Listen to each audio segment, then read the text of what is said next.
Will contain spoilers for the series The Owl House. Please be warned. Thank you.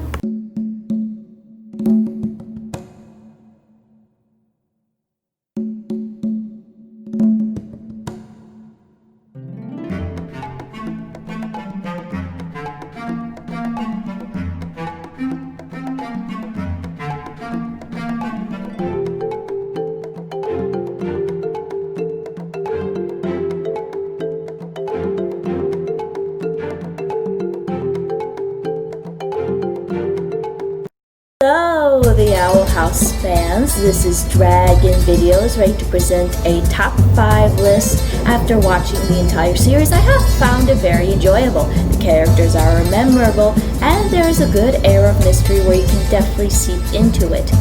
So, I decided to do a top 5. And hosting this list with me,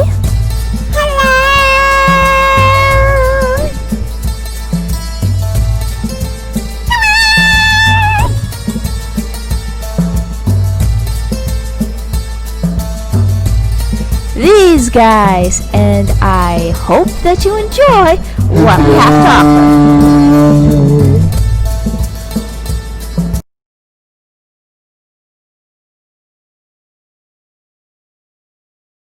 So many of you had figured that I would be doing Wing It Like Witches. So for many of you who are a little familiar with that episode, it follows Basha, who was enjoying and relishing the fact that it's Grudge season, and she lives on by the saying of, "You are hated so long as you are feared." That's right, Susan. It definitely can backfire. But Basha decides to bully Willow, and the teachers are basically useless and just let it happen. Up to the point where Basha has been bugging Luz, Gus, and Willow all day, and that just makes this situation even more frustrating. But finally, after having garbage dumped on them, Luz decided enough was enough and challenged her to a duel. Though reckless, Luz did try to gain Willow enough confidence to face off her bully once and for all. One of the reasons I put it so high up on this list is because it definitely has an interesting concept, homage to the montage of sports, as well as that we get some character growth with Willow, Luz, and Amity. With Luz, she starts to be more cognizant of what she's trying to do and take responsibility for her actions. As for Willow, she definitely becomes more confident and learns that she can't always avoid the bully. She has to face them off on her own. And of course, Amity finally has the guts to keep her promise to Willow after the events of understanding Willow. And of course, we get to see Luz doing fire magic, as well as Basha being put into her place, even though I was personally a little disappointed of how it ended.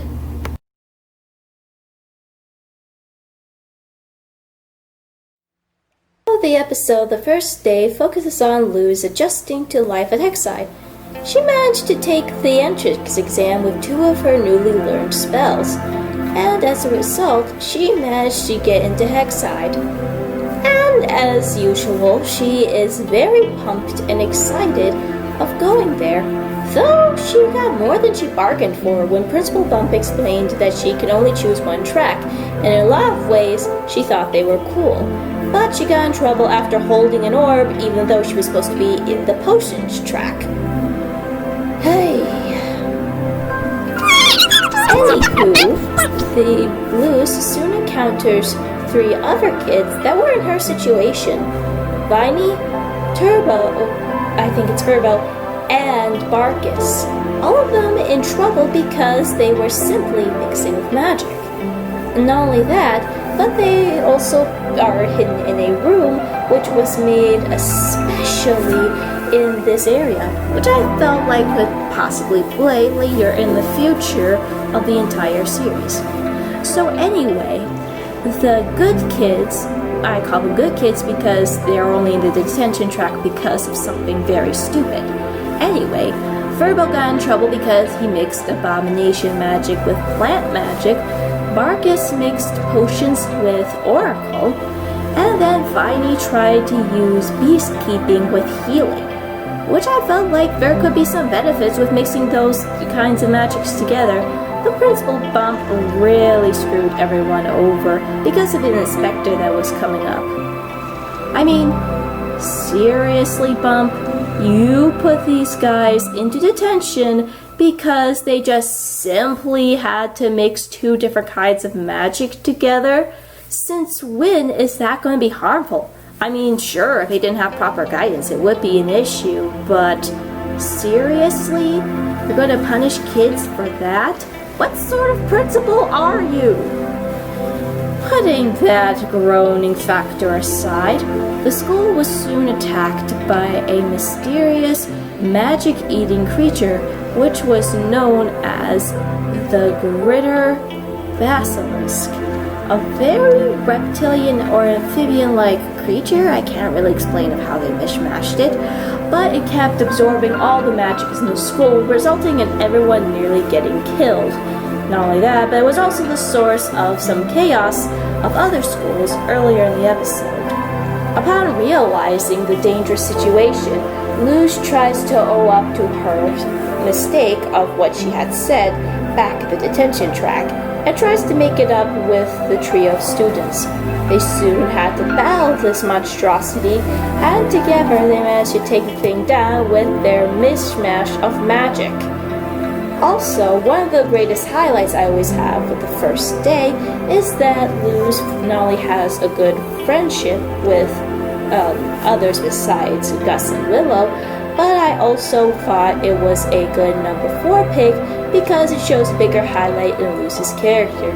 Not only is she starting to take responsibility, but she also stood up to Principal Bump, who, I said before, was very foolish of putting those kids in trouble because they simply did magic, or more specifically, mixing magic together.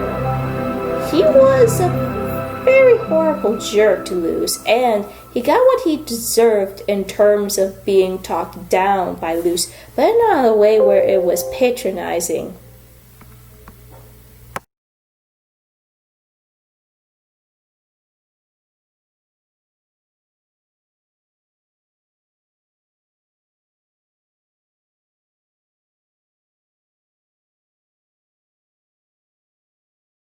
So, as you can see, Willow and Amity didn't have a very good start in the beginning of the series. As I said before about Amity, she definitely came across as two-faced and hardened. Once upon a time, they used to be friends, but then something happened due to Willow's inability to use magic properly that caused these girls to rip apart. And in the beginning of the episode, understanding Willow, Amity takes things way too far this time. In a photo class, there was an image about the two of them being friends. Panicking as well as worried about her reputation, Amity did the most horrible thing that you would never expect her to do, basically setting her memories, Willow's memories, on fire. To make matters worse, her friend Willow has now officially lost her mind and could not remember anything. In a panic, Willow, Gus, Luz, and Amity head over to Ida in order to figure out how to fix this problem. Ida said that the only way to do that would be to literally go through her mind. And one of the things I liked about this episode is Ida going straight up savage with Amity about her poor choice and consequences to her actions. Even Luz managed to set Amity straight for once about her actions. So in order to make up for the wrongdoing that Amity did, the two of them decides to go into Willow's mind and fix everything, including her memories. And for a while it was going smoothly until it turns out there was a fire monster running amok in the brain. But here was the thing.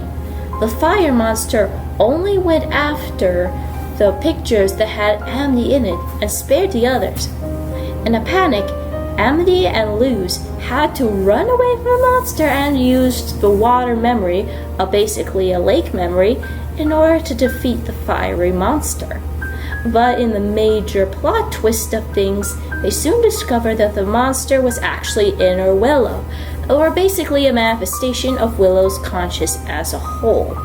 It's by then we definitely see that Willow's emotions being burned away have now pissed her off beyond recognition, thus throwing her into when the friends broke up. But Amity soon confessed up to why that happened. Turns out her manipulative parents forced her to make Willow go away out of her life, otherwise she would be kicked out of Hickside. I mean, seriously, what sort of parents would do that? Indeed. What a monstrous thing to do for parents to do to their child. Right, Artemis? I So, wonder how upon far learning you're about going to be this, up on your we do next feel some list. sympathy for both Willow and Amity because they were victimized by two very cruel adults that seemed to focus more on reputation than anything else in the world. And of course, this is where Amity finally steps up and promises to never again let Basha and her crew pick on Willow anymore, which was proved true later on in Wing It Like Witches. And this is why I put it further down on the list, because it definitely highlights more about Amity and Willow's relationship.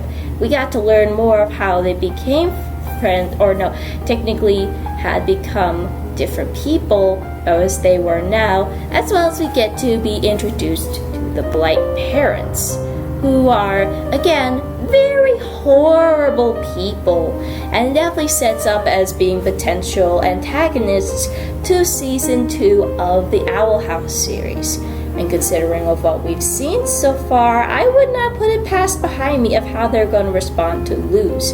And it will be very interesting of how the character arc for Amity is going to be set up, which is again why I put this episode in number 3, not only because of the introduction, but also the emotional concept between Willow and Amity and how it's going to build up later in the future of the series.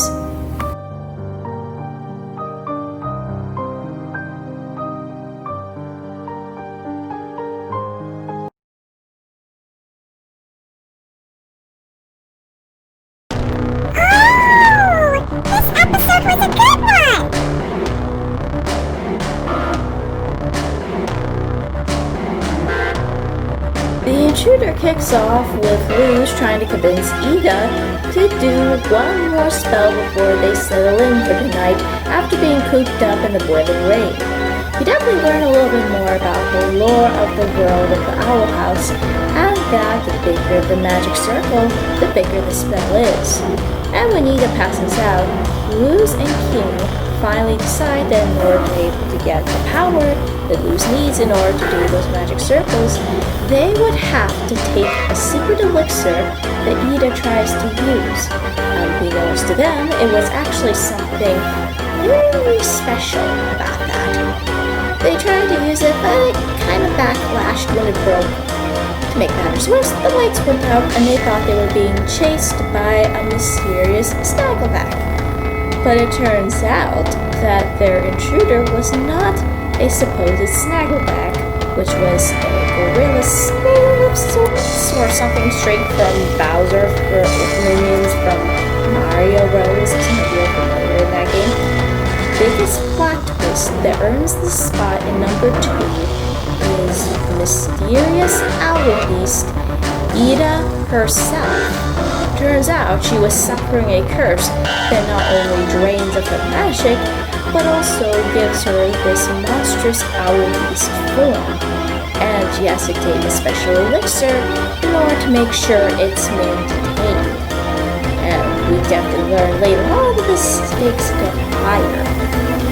So, of course, this is exactly why I put this episode in number 2 in the best episode department, because this focuses on the mystery that revolves around Ida, the Owl Lady, as well as what possible stakes and conflicts they may play later on in the series. Another thing that was a good idea to touch up on is that Luz, for the first time ever, finally learns about light magic. This is definitely where we're also learning about the concept of where Luz would go from there. she somehow managed to see a glyph through the telephone that she had. Sorry, cell phone.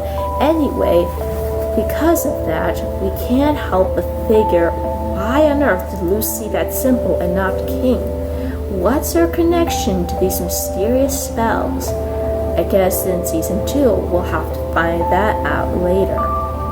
So, before we get to the number 1 best episode, let's go over some of those special nominations, shall we?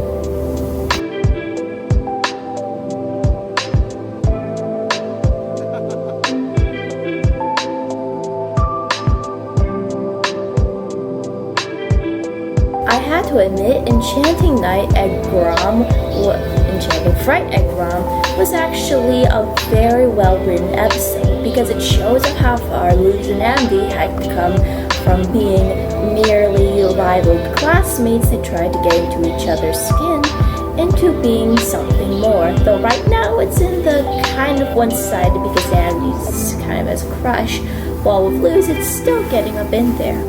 We also have a little bit of reading out in terms of what Luz really fears. It's not her being weak, it's about facing her mother in terms of her actual time in the demon realm instead of going to summer class or summer camp that she was supposed to go. And I do like how there's a little bit of tension and unresolved issue that's still going to be plaguing Luz for a while. And what was the biggest shocker were those letters. At first, I thought it was a Boomer thing where where Luz's mom was referring to text. But the moment I saw those letters, I can't help but say, wait, what? And this also adds a little bit more intense mystery to the situation. How on earth does Luz's mother have those letters? And where on earth did they come from? But also I can't help but feel like the whole situation is just sad because Luz's mother has seen her handwriting for 14 years. She should have seen that by now. Also, I chose a lying witch and a warden because I felt like it was a great intro episode to Luz Nocida and her problem. Luz was a bit of an out-of-control girl. She definitely comes across as a bit normal because she likes anime and likes to look into convoluted backstories. Heck, that's basically the youngsters of this generation. But one of the things that really puts off is we also get other introductions of the characters. But don't get me wrong, we do sympathize a little bit with Luz. So we also get introduced to King, who's our spunky, wild cat creature, who is a form of a demon. And then, of course, we have the introduction of Ida, who is definitely becoming a very interesting character in terms of personality as well as appearance throughout the majority of the show. It is also where we get to see where Ida and Luz's relationship develop more later on in the series. I definitely would want to see more about how Ida's character develops in season 2. And along the way, Luz and Ada decide to help out the civilians that were trapped inside the dungeon by a very cold, creepy Warden Wrath, who seems to have this sick obsession with her, though it only seems because he likes to chase her around. Yeah, not creepy at all. And it's thus with this episode in this honorable nominations, not only just the introduction, but also gives us a good idea of what to expect in this series. So, without further ado, let's get to the number 1.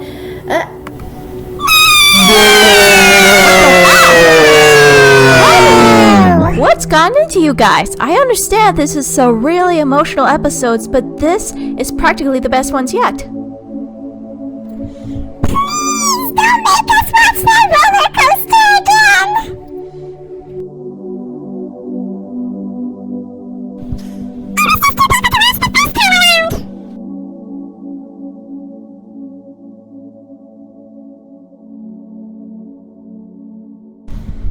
Yes, Mom.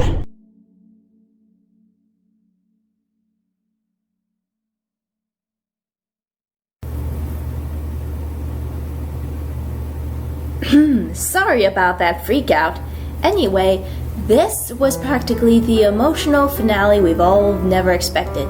So the beginning of Agony of a Witch begins with Lilith trying to land an assault on Hootie's house, or the Owl House, but Hootie definitely had her butt handed to her on a platter, and then she had to go back to the Emperor. Meanwhile, Ida's curse was taking a turn for the worse, and so Luz got really concerned that there was a hiding of it, and at first she was reluctant to go to the latest field trip that the class was going, which was the Emperor's castle. However, when she heard about the healing hat, which is capable of healing physical wounds as well as diseases and any curse, Luz decides to take on a very bold, if not suicidal, mission to retrieve the healing hat. And we get to learn a little bit about the lore behind the Owl House. Turns out 50 years ago, of the Savage Ages, Belos came out of nowhere and decided to try to teach the witches the right way of magic, and thus use the coven systems to create everything in order. Another reason why I put Agony of a Witch at number 1 is because we get to be introduced to Emperor Belos, a very disturbing and intimidating fella. Even when we saw him take out a palisman, it definitely gave us a little bit of chills. Even the way he talks definitely feels like there's such a seriousness in the room that you feel like you want to look over your shoulder. Heck, even when Luz, Gus, and Will were able to get a hold of the healing hat, he practically said, "I know." And let me tell you, there was one thing that kept going into my head even now. Oh dear God, he's Horde Prime. Run, Luz, run! And thus, when Luz gets kidnapped, we got the biggest duel we've seen ever since episode 5.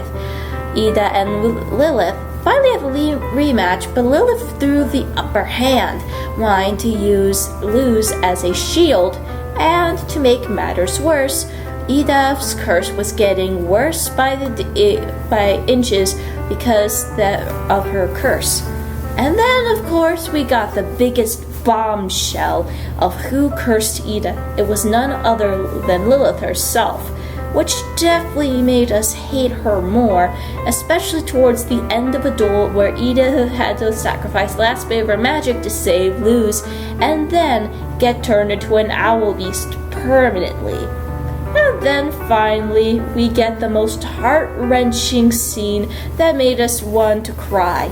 Luz losing her mentor because of her was absolutely devastated and finally broke down crying after King said the words, "Where's Ida?"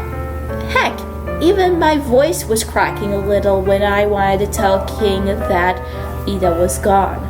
And this is exactly why I put Agony of a Witch at number 1, because it was such an emotional scene, even more emotional than understanding Willow. You can't help but feel bad about Luz trying her best to save her mentor and friend, even if it meant the risk of her own life.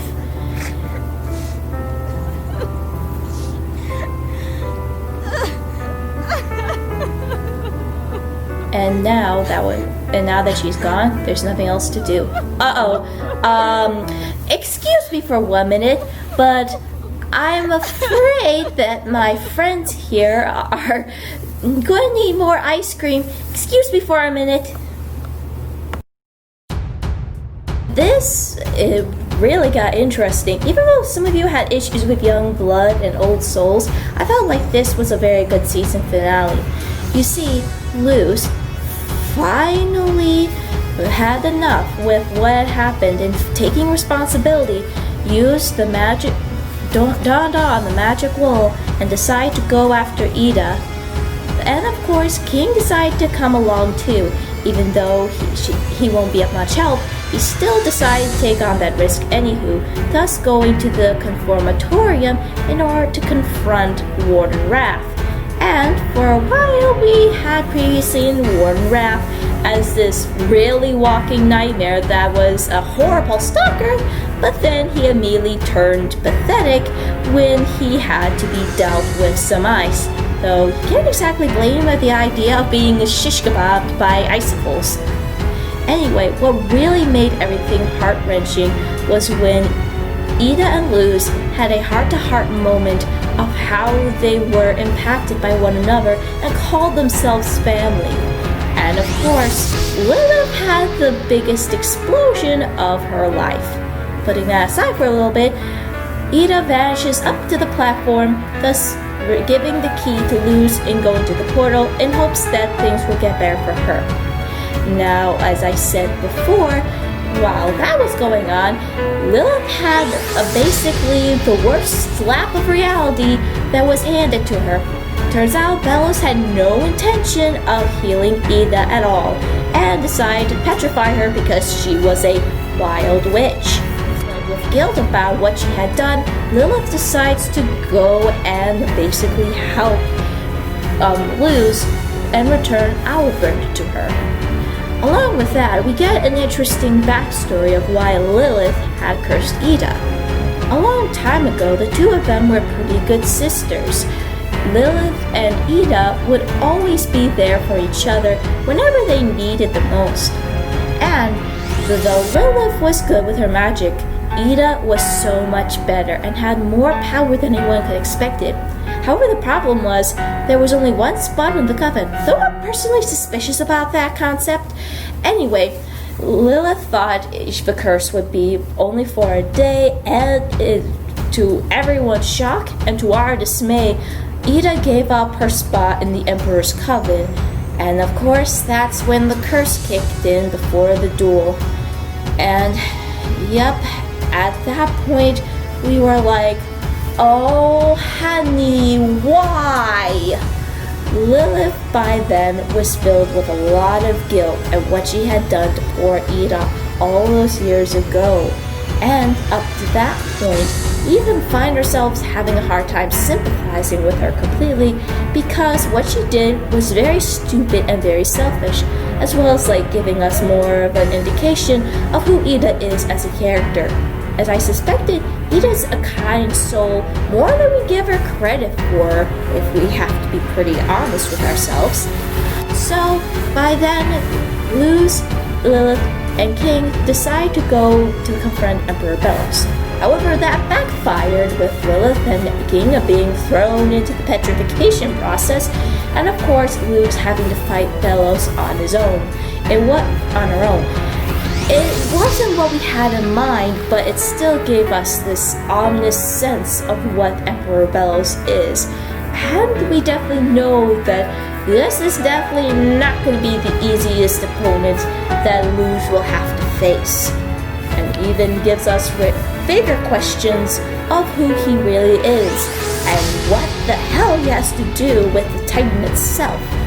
And of course, Luz, seeing that there weren't a whole lot of options for her in that situation, decided there was no choice but to practically sacrifice her portal, the only way home, and thus using fire spells caused major explosions. And again, I put this in number 1 because this also highlights Luz's character growth. Sure, she was wily and reckless, but she's taking responsibility for her actions, as well as, in some mature cases, has to give up the one thing that she cherishes most. So, of course, it wasn't easy for Luz to pull off a sacrifice, but she knew if it was the only way to save Ida and the others. And while that was going on, another big highlight in this episode that earned the number 1 spot is Willow. She was very shy and withdrawn, up to the point where she wouldn't talk at all. But then, when it came to confronting Ida's situation, she practically recorded herself on camera and told everyone of how stupid it was to petrify Ida. I mean, sure, she was a bit of a con woman, but she was still a nice person in the end of the day. And before long, everyone was practically asking her to be let go. It was even up to that point where we get a turn of events in terms of the coven system. Even I can't help but feel like this is an echo, a possibility that a war is gonna come between the residents of the Boiling Isles versus Emperor Belos. And of course, Emperor Belos tries to warn everyone what would happen by using the wilds of magic, as well as the fact that Ida's beast form would be a reminder of that. Thankfully, though, Ida, Luz, and Lilith, along with King, managed to make escape from it, but the war, I tell you once again, is just beginning. And before I get to the ending of that, I finally have to talk about the ominous tail end of the episode, where Belos feels like he was sure of everything and that Ida's escape meant nothing to him, and wanted to focus more on the Day of Unity. Whatever that means can be good, especially when we get to be thrown with a portal deal, which kind of made the whole thing a little sci-fi-ish, as well as fantasy, but it definitely gives us a deeper sense of who Bello is, and it's a little complicated at this point. And so, to wrap it all up, Luz, King, and Ida and Lilith all find themselves back at the Owl House.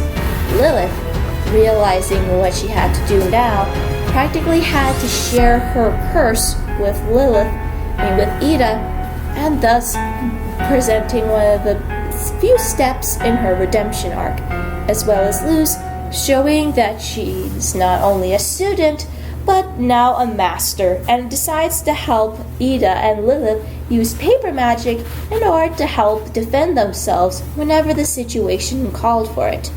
Again, I felt like these two episodes would be put at number 1 because they were filled with mystery, a lot of emotion, and give us a big highlight in the relationship of Luz, King, Ida, and Lilith.